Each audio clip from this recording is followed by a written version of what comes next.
যে আইনমন্ত্রী তোমার কথায় সব আইন হয়েছে, সেই আইনমন্ত্রী তোমাকেই সাধারণ একজন কনস্টেবল নিয়ে যাচ্ছে হাতে হাত কড়া পরিয়ে। দুনিয়ার ক্ষমতা, দুনিয়ার সম্পদ, দুনিয়ার ডিগ্রি, দুনিয়ার সকল জ্ঞান দুনিয়াতেই তোমাকে অপমানিত করেছে, দুনিয়াতেই তো তোমার কাজে আসে নাই। সেই জ্ঞান অর্জন করার জন্য, সেই ক্ষমতা অর্জন করার জন্য, সেই সম্পদ অর্জন করার জন্য দিন থেকে রাত, সকাল থেকে সন্ধ্যা পর্যন্ত তুমি পরিশ্রম করেছো। কিন্তু যেই জ্ঞানের দ্বারা, যেই আমলের দ্বারা তোমাকে আমি আল্লাহ রাব্বুল আলামিন হুম ফিহা খালিদুন উলাইকা হুমুল ওয়ারিসুন আল্লাযীনা ইয়ারিসুনাল ফিরদাউস, জান্নাতের মালিক বানিয়ে দেব, যেই জান্নাত তোমার কাছ থেকে কেউ কখনো নিতে পারবে না, যেই জান্নাতের মালিকানা তোমার কাছ থেকে কখনো হাতছাড়া হবে না।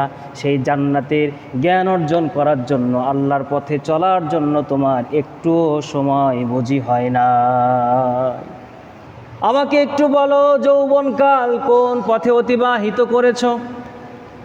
6-7 বছর বয়সে স্কুলে ভর্তি হয়, 24-25 বছর বয়স পর্যন্ত প্রায় 18 থেকে 20টা বছর সে দুনিয়ার জ্ঞান অর্জনের জন্য সে সময় দিতে পারে।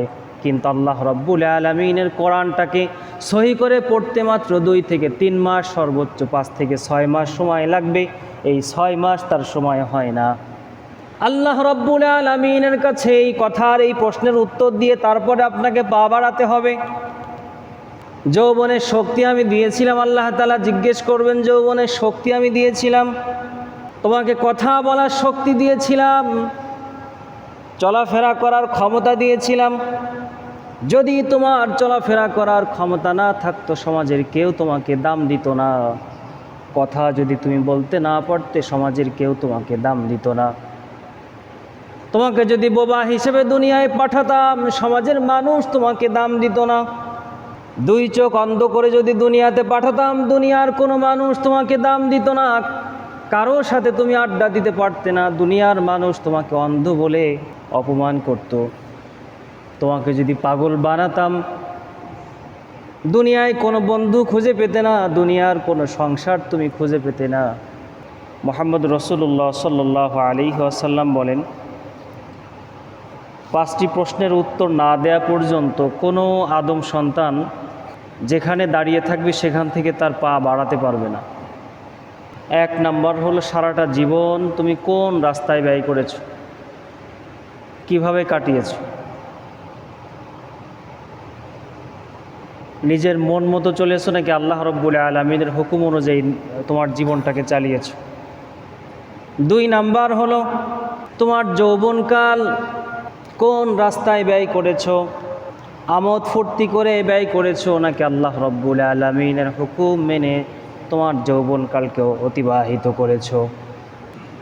অশ্লীলতা, বেহায়াপনা, নাচ গান করে তোমার যৌবনকাল অতিবাহিত করেছো নাকি নামাজ, রোজা, হজ, যাকাত, তাসবিহ, তাহলিল, তাহাজ্জুদের নামাজ, কোরআনুল কারীম শিখে তিলাওয়াত করে সেই অনুযায়ী তোমার জীবনটাকে পরিচালনা করেছো? সেই উত্তরটা আমাকে দাও।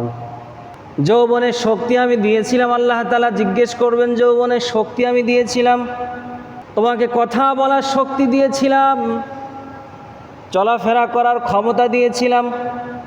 যদি তোমার চলাফেরা করার ক্ষমতা না থাকতো, সমাজের কেউ তোমাকে দাম দিত না। কথা যদি তুমি বলতে না পারতে, সমাজের কেউ তোমাকে দাম দিত না। তোমাকে যদি বোবা হিসেবে দুনিয়ায় পাঠাতাম, সমাজের মানুষ তোমাকে দাম দিত না। 2 চোখ অন্ধ করে যদি দুনিয়াতে পাঠাতাম, দুনিয়ার কোনো মানুষ তোমাকে দাম দিত না। কারোর সাথে তুমি আড্ডা দিতে পারতে না, দুনিয়ার মানুষ তোমাকে অন্ধ বলে অপমান করত। তোমাকে যদি পাগল বানাতাম, দুনিয়ায় কোনো বন্ধু খুঁজে পেতে না, দুনিয়ার কোনো সংসার তুমি খুঁজে পেতে না, দুনিয়ার কোনো শুভাকাঙ্ক্ষী তুমি খুঁজে পেতে না। হাত, পা, চোখ, নাক, জবান, ব্রেন সব কিছু সুন্দর করে সাজিয়ে দিয়ে যখন তোমাকে আমি দুনিয়ায় পাঠালাম, শারীরিক সক্ষমতা দিয়ে যখন তোমাকে আমি দুনিয়ায় পাঠালাম, দুনিয়ায় গিয়ে বন্ধু বান্ধব আর শয়তানি সকল অপকর্ম তোমার আপন হয়ে গেল। আমি আল্লাহ, যে আল্লাহ তোমাকে সব কিছু দান করলাম, সেই মালিক তোমার পর হয়ে গেল। আমাকে একটু বলো, যৌবনকাল কোন পথে অতিবাহিত করেছো? 3 নাম্বার প্রশ্ন হলো, দুনিয়ার জীবনে দুনিয়ার এলেম জ্ঞান অর্জন করার জন্য তো অনেক পরিশ্রম করেছো, কিন্তু কোরআন হাদিস ইসলামের পথে চলার জন্য যেই জ্ঞান তোমার প্রয়োজন সেই জ্ঞান তুমি কতটুকু অর্জন করেছো, এলেম কতটুকু অর্জন করেছো? মুসলমান লেখাপড়া করে, কোরআনটা সূরা ফাতিহাটা সহি করে পড়তে পারে না, বছরের পর বছর সময় দেয় দুনিয়ার জ্ঞান অর্জন করার জন্য। 6-7 বছর বয়সে স্কুলে ভর্তি হয়, 24-25 বছর বয়স পর্যন্ত প্রায় 18 থেকে 20টা বছর সে দুনিয়ার জ্ঞান অর্জনের জন্য সে সময় দিতে পারে, কিন্তু আল্লাহ রাব্বুল আলামিনের কোরআনটাকে সহি করে পড়তে মাত্র 2 থেকে 3 মাস, সর্বোচ্চ 5 থেকে 6 মাস সময় লাগবে। এই 6 মাস তার সময় হয় না। আল্লাহ রাব্বুল আলামিনের কাছে এই কথার এই প্রশ্নের উত্তর দিয়ে তারপরে আপনাকে পা বাড়াতে হবে। দুনিয়ার ইনকামের জন্য তুমি অনেক পরিশ্রম করেছো, দুনিয়ার জ্ঞান অর্জনের জন্য অনেক পরিশ্রম করেছো, কিন্তু আমি যে কোরআনটা তোমাকে, আমি যে দুনিয়ায় কোরআনটা পাঠিয়েছি, নাজিল করেছি, সেই কোরআনটা শেখার জন্য তোমার একটু সময় হয় নাই। যদি কোনো মানুষ প্রতিদিন 1 ঘন্টা করে সময় দেয়, সর্বোচ্চ 3 থেকে 4 মাস সময় লাগবে সহি শুদ্ধ করে কোরআন পড়তে। স্কুলে গিয়েছো, কলেজ ইউনিভার্সিটিতে লেখাপড়া করেছো, সকাল থেকে সন্ধ্যা পর্যন্ত বিসিএসের প্রিপারেশন নিয়েছো, প্রতিদিন 10 থেকে 12 ঘন্টা, 14 ঘন্টা, 15 ঘন্টা লেখাপড়া করেছো দুনিয়ার একটা চাকরির জন্য, যেই চাকরিটা তোমার দুনিয়ায় ওয়াকেজ হয়ে গিয়েছে। 60 বছর বয়সে যখন রিটায়ারমেন্টের সময় হয়েছে, রিটায়ার্ড প্রাপ্ত হওয়ার পরে সব সম্পদ নিয়ে কাড়াকাড়ি লেগে গেছে। তুমি যে অফিসের অফিসার ছিলে, রিটায়ার্ড করার পর ওই অফিসে যাওয়ার পরে সেই দাম আর তোমাকে দেয় না। তোমার যে ক্ষমতা ছিল সেই ক্ষমতা যাওয়ার পরে যে আইনমন্ত্রী, তোমার কথায় সব আইন হয়েছে, সেই আইনমন্ত্রী তোমাকে সাধারণ একজন কনস্টেবল নিয়ে যাচ্ছে হাতে হাত কড়া পরিয়ে। দুনিয়ার ক্ষমতা, দুনিয়ার সম্পদ, দুনিয়ার ডিগ্রি, দুনিয়ার সকল জ্ঞান দুনিয়াতেই তোমাকে অপমানিত করেছে, দুনিয়াতেই তো তোমার কাজে আসে নাই।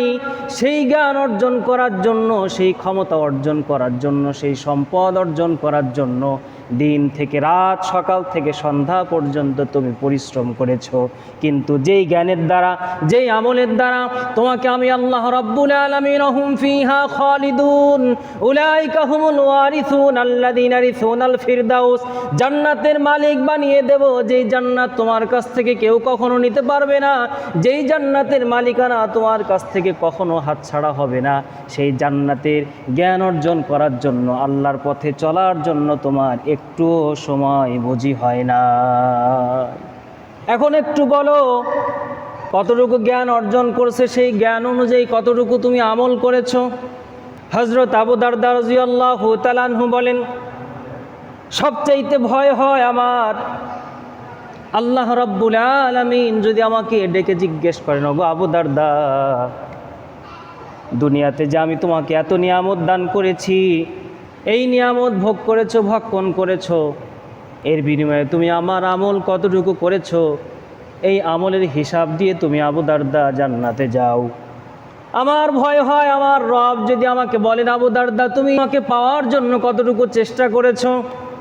এই কথা যদি আল্লাহ তাআলা বলেন যে এই হিসাব দিয়ে তোমাকে জান্নাতে যেতে হবে, আমি আবু দারদা আমি জান্নাতে যেতে পারবো না, এই হিসাব আমি আল্লাহর দরবারে দিতে পারবো না।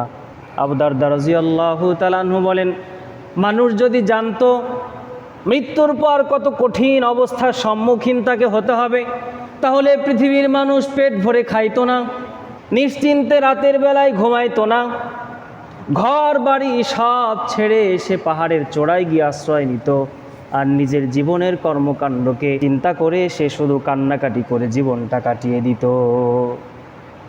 আল্লাহ রাব্বুল আলামিন জিজ্ঞেস করুন, আমার জন্য সময় হয় না, জীবনটা কার জন্য চালিয়েছো, কোন পথে ব্যয় করেছো, যৌবনকালটা কোন পথে ব্যয় করেছো, কতটুকু এলেম অর্জন করেছে এবং কতটুকু এলেম অনুযায়ী আমল করেছে। এলেম অর্জন অনেকেই করে, এলেম অর্জন করার পরেও অপরাধমূলক কর্মকাণ্ডের সাথে জড়িয়ে দুনিয়ার কাছে আখেরাতকে বিক্রি করে দেয়। 4 নাম্বার প্রশ্ন হচ্ছে, দুনিয়ার যে ইনকাম, এই ইনকাম কোন পথে করেছো? হালাল পথে নাকি হারাম পথে? আল্লাহর নবী সাল্লাল্লাহু আলাইহি ওয়াসাল্লাম বলেন, এমন একটা যুগ আসবে, এমন একটা জামানা আসবে যখন মুসলমান সুদকে গুনাহ মনে করবে না। সুদ খাবে, সুদ দেবে, সেটাকে জায়েজ মনে করবে, গুনাহ মনে করবেই না। সাহাবা ইকরাম রাদিয়াল্লাহু আনহু আজমাইন বললেন, ইয়া রাসূলুল্লাহ সাল্লাল্লাহু আলাইহি ওয়াসাল্লাম, তারা কি মুসলমান? তারা কি ঈমানদার? আল্লাহর নবী সাল্লাল্লাহু আলাইহি ওয়াসাল্লাম বললেন, হে, তারা ঈমানদার মুসলমান, নামাজ পড়বে, রোজা করবে, হজ করবে, যাকাত দেবে, সব করবে, তারপরেও এত বড় কঠিন পাপ থেকে তারা বেঁচে থাকার জন্য চেষ্টা করবে না। আল্লাহ রাব্বুল আলামিন বলবেন, সম্পদের হিসাব দাও, কোন পথে আয় করেছো? বহু মানুষ আছে হালাল পথে আয় করে, কষ্ট করে পরিশ্রম করে আয় করে, কিন্তু ব্যয় করে হারাম পথে। বিড়ি খাই, সিগারেট খাই, অন্য যত হারাম খাবার আছে সেগুলা খাই, সুদের টাকা নিয়ে এসে পরিশ্রম করে ইনকাম করে হালাল পথে, কিন্তু ব্যয় করে, সুদ পরিশোধ করে, হারাম পথে ব্যয় করে। এজন্য 2টা প্রশ্ন করা হবে, কোন পথে আমার হুকুম অনুযায়ী কি তুমি সম্পদ অর্জন করেছো, নাকি হারাম পথে, তোমার মন গড়া পথে তুমি সম্পদ অর্জন করেছো? ব্যয় করেছো কোন পথে? তোমার পরিবার পরিজনের জন্য হারাম উপায়ে ব্যয় করেছো কিনা, এটার হিসাব দিয়ে তোমাকে আজকে জান্নাতে যেতে হবে। জান্নাতে তো সবাই আমরা যেতে চাই। এই 5টা প্রশ্নের হিসাব কে কে দিতে পারবেন? কার কার দ্বারা এই 5টা প্রশ্নের হিসাব দেওয়া সম্ভব? ওমর রাদিয়াল্লাহু তাআলা আনহু বলেন, যখন দুনিয়ার থেকে বিদায় নিয়ে চলে যাবেন, এই মুহূর্তে ওমর রাদিয়াল্লাহু তাআলা তার সন্তানদেরকে বলেন, বিছানা থেকে আমাকে তোমরা মাটিতে শোয়াও, আমার চেহারাখানা মাটির সাথে মিশিয়ে দাও। এখন আমার সবচাইতে বড় চাওয়া আল্লাহ রাব্বুল আলামিনের কাছে ক্ষমা। আমার মালিক, আমার রব যদি আমাকে ক্ষমা না করেন, তাহলে তো আমি ওমর ধ্বংস হয়ে যাব, আমার কোনো উপায় থাকবে না। আর আমার মালিক আল্লাহ রাব্বুল আলামিন যদি আমাকে ক্ষমা করে দেন, তবেই আমি আল্লাহর জান্নাতে যেতে পারবো। দুনিয়ার থেকে জান্নাতের সার্টিফিকেট পেয়েছেন ওমর রাদিয়াল্লাহু তাআলা আনহু। একদিন নামাজ পড়তেছেন রাতের বেলায়, যখন একটা আয়াত চলে আসছে সামনের পর, ইন্না আযাবা রাব্বিকা লাওয়াকি', এই আয়াতটা যখন তেলাওয়াত করছেন, এই আয়াতের অর্থ হচ্ছে নিশ্চয় আল্লাহ রাব্বুল আলামিনের ওয়াদাকৃত আযাব বাস্তবায়িত হবেই, আসবেই, তোমরা সম্মুখীন হবেই সে আযাবের। এই আয়াতটা পড়ার সাথে সাথে ওমর রাদিয়াল্লাহু তাআলা কান্না শুরু করলেন। কাঁদতে কাঁদতে কাঁদতে কাঁদতে অসুস্থ হয়ে গেলেন। কয়েকদিন পর্যন্ত বিছানা থেকে উঠতেই পারতেন না।